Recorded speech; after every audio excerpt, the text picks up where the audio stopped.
Brent and Sarah, this deadly shooting is the 7th one in 5 days here in Hartford. And like you mentioned, part of the highway is still closed at this time because of that investigation.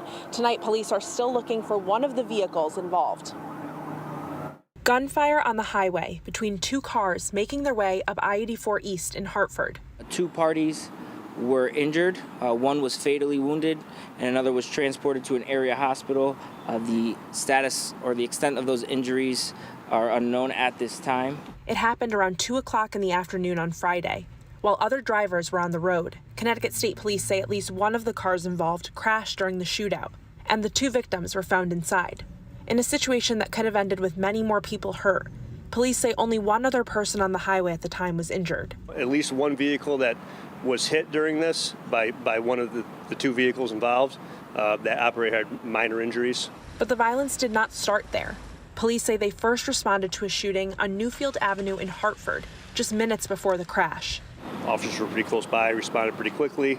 Were able to locate a victim, a male victim in his 20s, suffering from a non-life-threatening gunshot wound. Police say that's when the two cars took off and got on I-84 less than a mile away.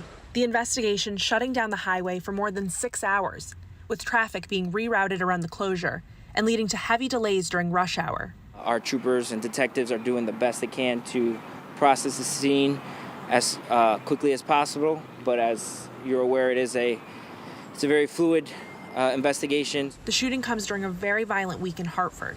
Police now investigating 7 homicides in just 5 days, all involving gun violence. These attacks that we're seeing are up close and personal for the most part. These are situations that at one time would have been a fist fight or an argument. Now it's going right to gunfire.